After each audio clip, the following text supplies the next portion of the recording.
March 11, 2011 at 2:46 p.m. Japan's biggest earthquake on record. The 8.9 magnitude trembler violently jolted the country. It was 1,000 times stronger than the earthquake that struck Haiti. And if that wasn't enough, the tsunami that swept ashore in 2011 caused one of the worst nuclear accidents in history. A meltdown of the Fukushima reactors. Crippled by an earthquake and tsunami in 2011, water has been used to cool the damaged reactors, becoming radioactive and now totalling 1.25 million tons. Now, 12 years on, Japan wants to flush some of that water out to sea. Around a third of it is deemed safe for discharge after passing through an intense filtration system. Japan says it's safe, but its Pacific neighbours are not so sure. It must be safe. It must not impact adversely on the lives of their people. And there are big debates around the risk. I would drink the water. I mean, it's like going down to the beach and swallowing a mouthful of water when you're swimming. When information is either falsely represented, inadequate, inaccurate, and these statements are being made to Pacific leaders, I find that very disconcerting. Kia ora, I'm Tom Kitchen, and today on The Detail, how much of an actual problem is the nuclear wastewater at Fukushima? And what impact will its discharge have on a South Pacific that has so much pride in being nuclear-free? David Krofczyk, a senior lecturer in nuclear physics at Auckland University, is with us to explain what we should know about this waste. But before we go any further, he wants to make one thing clear.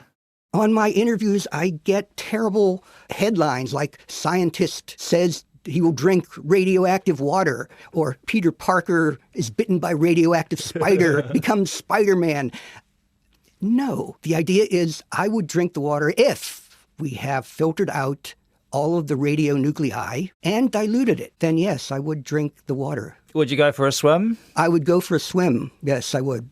But if it wasn't treated properly, you wouldn't? If it wasn't treated properly, I would be more hesitant. I probably would not want to do that if it wasn't. You just can't get away with dumping this untreated wastewater into the ocean. So why is discharging this wastewater into the Pacific even being considered? This is what normally happens for not meltdowns, but normally functioning nuclear reactors into the ocean. Nuclear power plants create tritium as a byproduct of producing nuclear energy. Though it can be a gas, the radioactive element is most commonly found in the form of water. You essentially have a heavier version of water. And on small scales, you can separate out the tritium water from normal water, but on this industrial scale, there's nobody on the planet who knows how to do this on an industrial scale. So you say it's a normal thing. Were any other options ever considered? There were other options considered from normally dumping into the water. One option was just storing the water in this ever-growing number of storage tanks. You would eventually have to move off the site because you're building so many more storage tanks, and you continue doing this for 40 years or so. You'd have to keep this stored for something like 60, 80, 100 years to let the radioactive tritium decay naturally down to some level that's maybe 1%, and then release the water. You're having thousands of tanks stored for 80 to 100 years. Essentially. And that's quite a hard thing to do. It's never been done, and I don't think the people there felt really comfortable having so many tanks stored in magnitude 9 earthquake country that they just suffered a major blow for the reactors, and I think people were really hesitant to go this route. Because what would be the risk there if they kept all these tanks and then there was another tsunami or an earthquake? If there's a leak or a tank spillage, you dump untreated water, which has all the nuclear fission products. And this is the important thing. People are getting confused with tritium and nuclear fission products. You would be dumping nuclear fission products right on the land. That's kind of what happened at the initial accident in 2011. The idea is not to do that again. Why not? What risk is here? Well, besides not having people ever live there again, it's like living near Chernobyl. It was 1:23 a.m. on April 26, 1986, when a routine test at the Chernobyl nuclear plant went horribly wrong. causing one of 4 reactors to melt down and explode. The entire population of the city moved out. The city is done, finished. I mean, hundreds of thousands of people moved out. Now, I know this tsunami took maybe 19,000 or 20,000 lives, and that's our immediate thought that should be for the disaster. But no one will be able to come back if such a disaster happens again. Some people also thought of the idea of, we have water, we can make concrete. We have cement, we can put water in and make cement, and then we store all this water in the cement somehow. And it's necessary in cement, right? It's the way cement works. It makes little crystals, makes it hard. The problem there is that you have evaporation of the water. When water evaporates, not only the regular water, but the water with tritium in it evaporates. And then you have this loose flow of tritium in the air, and it's uncontrollable. This is what they did at 3 Mile Island, where I grew up in Pennsylvania. The worst nuclear accident in U.S. history, halting the growth of nuclear power in America to this day, and sparking health concerns that linger 40 years later. I think the best idea is to put this tritium back into its natural home, where nature has already found a home for tritium, the oceans, because tritium is produced naturally. And my gut is telling me that's probably the safest place to put tritiated water. Okay, well, let's just make it really clear. I mean, we've talked about a few different chemicals already, but what is actually in this wastewater? Nuclear fission products are the one thing that must be removed before Japan should even consider releasing it into the ocean. We're talking things like cesium, which can build up in your muscles. Strontium-90 has a similar chemistry to the calcium and in your bones, so it builds up in your bones. And iodine, for example, 129, it has a long half-life, builds up in your thyroid. All these things cause cancers, and we've seen these cancers produced from Chernobyl, and we know they could happen. So they must be filtered out. How are the Japanese government and officials saying they're making it safe? That is relying on the Advanced Liquid Processing System, the ALPS system, to filter out the radioactive nuclear fission nuclei. And that's completely separate from the tritium and carbon-14. We can live with the latter two being diluted with seawater. You run it through the ALPS system as many times as it takes until you get below a World Health Organization level of so many radioactive nuclei per liter of water. And you just keep doing it. And I'm afraid that's the least bad solution. Every solution is a bad solution here. The government and TEPCO, the power company that owns the plant, they're not being very transparent. What do you think about that? They have now been transparent. Besides the International Atomic Energy Agency, which had 3 or 4 labs in Vienna looking at water samples, I know now there's another dozen laboratories that have looked at the water samples from sets of water tanks from the United States and France and Germany, countries around the world like this. Independent labs have verified that what the Japanese TEPCO officials are telling us is actually correct as far as how much radiation there is per liter of water. So I was very comforted to see that. But I mean, yeah, this has all been done before, right? Other countries have been discharging nuclear waste like this for years. France, UK, China? Not like this, though. They only tritium. This is only the stuff that's produced naturally, the heavy hydrogen. No one dumps strontium, cesium, cobalt, iodine from their nuclear fission reactors into the water. That was what made Fukushima the terrible disaster that it was and continues to be. What risk would there be, say, somewhere close to Japan, say like South Korea, relatively close, compared to somewhere like down here in New Zealand, if the contaminants were left in and it wasn't kept safe? We saw a simulation. It was interesting to see the ocean patterns. It didn't show how the material would be radioactive material would be diluted. It just showed the path that the particles could take. And you eventually see that ocean currents will push north and south and east to west. So eventually, particulates of radionuclei from the nuclear fission reactor, destroyed nuclear reactors, will make it across the planet, but they will be incredibly diluted. The more water over which the radioactive pollution spread, the less per liter there becomes. It's dilution, and dilution is a solution for this case. I can't emphasize enough, Japan must get out these nuclear fission products so that we don't have this problem of spreading cancer-causing materials. So Dr. Krofchik says he'd drink the water. That's if it's diluted. And he now believes Japan is being transparent enough about its treatment processes when it comes to dumping. But that won't convince scientists who look to Japan's plan on behalf of the Pacific Islands Forum. We actually sat through a number of presentations by people who are non-scientists, making statements that were demonstrably false.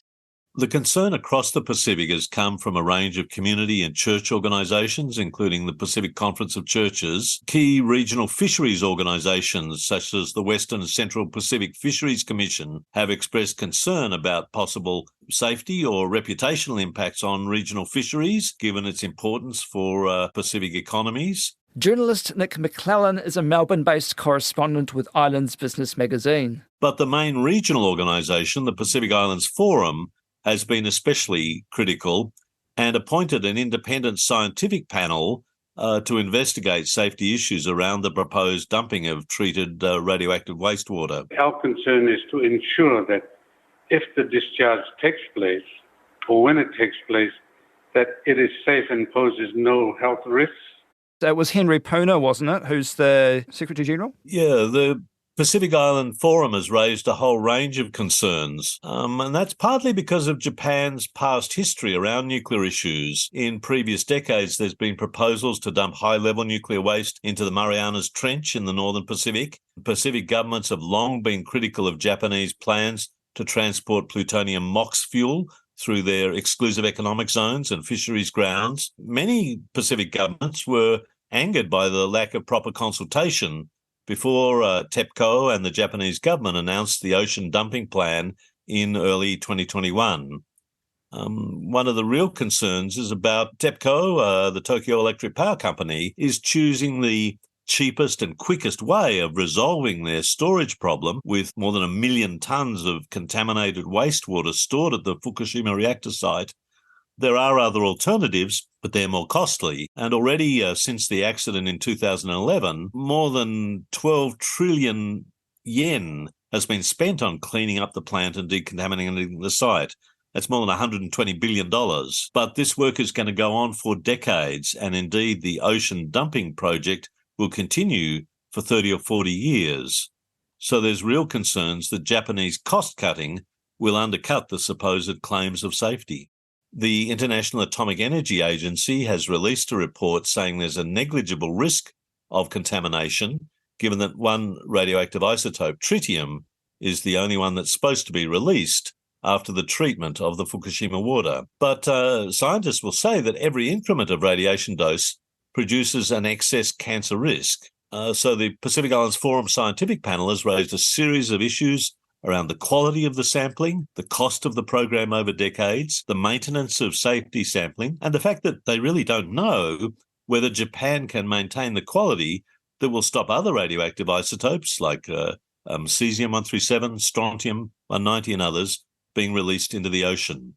The IAEA has been very careful to say that their support for the safety standards doesn't mean either a recommendation or an endorsement of the ocean dumping policy.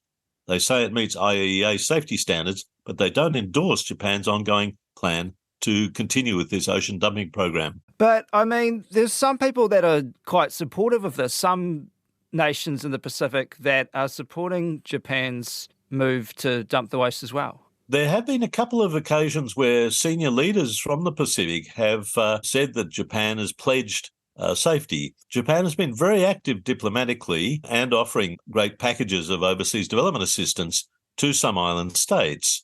They toured, for example, the president of Palau, Surangel Whipps Jr., through the Fukushima site and have been publicising comments that he made that he was impressed by the safety work that Japan was doing. When you go there and you see the amount of effort and care that they're taking, you see the commitment. So we're hoping that, the rest of the Pacific Island leaders see that. Papua New Guinea Prime Minister James Marape made an offhand statement supporting Japanese scientific efforts. That was withdrawn within 2 days because of public outrage in Papua New Guinea. The outgoing president of the Federated States of Micronesia has made statements in support. Once again, people within FSM have raised criticisms that Japan was offering significant amounts of development aid as a way of wooing support. Japan has been actively engaged in trying to divide unity around the Pacific on this question. Because this project is going to go on for some time, I think there's a bubbling anger. You talk a lot about the criticisms of the science, and the science just isn't there to back up the release of this contaminated water. But there is a lot of support in the scientific community for this. If the water is able to be treated, it'll be okay to be released. So there seems to be a conflict, and it's hard to know who to believe. There are scientific debates about these safety questions, but one of the questions is not simply a matter of the science of how much radioactivity is being released. This is also an engineering process. This ocean dumping program will continue over 30 or 40 years. Will TEPCO be viable for the next 40 years to ensure that proper sampling of the treated wastewater, that proper maintenance of the pumping systems, that proper storage will continue at the site? And many scientists, not all, but many, are concerned that it's not simply a matter about, which isotopes are being released. It's about the engineering involved in a program that will continue for decades. So this isn't the first problem with nuclear energy in the Pacific. I mean, there's been decades of anti-nuclear sentiment. From the very start of the nuclear era, the Pacific was a laboratory for nuclear testing by Cold War powers, the United States, France and Britain. The plane that dropped the bomb on Hiroshima flew from Tinian Island in the Marianas. For 50 years in the second half of the 20th century, there were more than 310 atmospheric and underground nuclear tests by Britain, France and the United Kingdom. There were countless experiments like burning plutonium in the deserts of South Australia. There were medical experiments on Pacific Islanders exposed to radiation without free, prior and informed consent. The 50 years of nuclear testing really raised a widespread anti-nuclear sentiment across the region. And that sentiment is reflected in the policies of many governments, including New Zealand, Aotearoa New Zealand, which declared a nuclear-free policy in 1987. The people of New Zealand believe they have something special here, something that doesn't exist elsewhere, that they need to protect by preventing the presence of nuclear weapons. Yeah, their lives, basically. They don't particularly want to evaporate. Following Vanuatu and many other countries. So when Japan wants to experiment with ocean dumping of treated radioactive wastewater over 30 or 40 years, there's widespread concern that the Pacific once again are being guinea pigs for the interests of larger Northern Hemisphere powers. The Treaty of Rarotonga, signed in 1985, created a South Pacific nuclear-free zone. It was largely about nuclear weapons, but Article 7 talks about preventing nuclear waste dumping. Japan has been acting as if these safety concerns are not serious, and it's taken a lot of pressure for Japan to be dragged kicking and screaming into addressing questions, many of which are still unresolved. Yeah, well, New Zealand, as you said, has played a huge part on the world stage when it comes to being nuclear-free, and it wasn't without risk. I mean, they lost a bit of love with the United States over it, didn't they? But now they don't really seem to be saying anything or rocking the boat. I mean, there's a bit of a call of some people to say that New Zealand should do a bit more to stop it. An anti-nuclear activist is pointing the finger at New Zealand's silence over Japan's plan to discharge more than 1 million tonnes of treated radioactive water. So what do you think? It's important for Australia and New Zealand, as full members of the Pacific Islands Forum, to side with their island neighbours, simply because these are crucial regional concerns. We all share common concerns around impacts on fisheries, on environment, on the ocean and marine ecosphere. And the proposal for ocean dumping is just one of many threats to the marine environment that is vital for the livelihoods and well-being of Pacific peoples. As members of the Pacific Islands Forum, the largest members, Australia and New Zealand, have a particular responsibility to support their island neighbours around this crucial question. The current New Zealand government is discussing what role it can play within AUKUS, the Australia, UK, United States agreement. This will be an issue that will be hotly debated in coming months, particularly at the Pacific Island Forum Leaders Summit, which will be held in November at the Cook Islands. And you've brought up AUKUS there, and that's a plan where the US and the UK will help Australia get nuclear submarines, basically. That's the long and short of it, isn't it? The security alliance is aimed at countering China's influence in the Indo-Pacific region. AUKUS involves a number of activities. The one that's hit the headlines has been the plan for Australia to purchase nuclear submarines and to subsidise American nuclear submarine shipbuilding in shipyards in the United States. One concern, though, is that it's very much integrating Australia into US warfighting strategies, even more so than has been the case for many decades. So do you think that AUKUS is a breach of the Treaty of Rarotonga? The nuclear submarines are a breach of the spirit of the Rarotonga Treaty. There's going to be interesting debates about a technical definition of whether this is the basing of submarines on the east and west coast of Australia, the basing of nuclear-capable B-52H bombers at Tyndall Air Base in the Northern Territory, whether that constitutes a breach of the letter as well as the spirit of the Rarotonga Treaty. So we have this dumping of nuclear waste from Fukushima. We have AUKUS. So what do these kind of developments mean for a nuclear-free South Pacific and that vision that they held decades ago? For many years, Pacific Island governments and civil society organisations have been engaged around diplomacy on climate change, which is the central security threat that they face. But there's a range of issues related to nuclear weapons, to nuclear power, to nuclear pollution that are forcing their way onto the regional agenda. So I think we're going to see more diplomacy and more advocacy around these questions in coming years. That's it for today. I'm Tom Kitchen. The Detail is supported by the Public Interest Journalism Fund. Today's episode was engineered by William Saunders. Our producers are Alexia Russell, Sarah Robson and Bonnie Harrison. Thanks to David Krofchick and Nick McClellan. Mā te wā.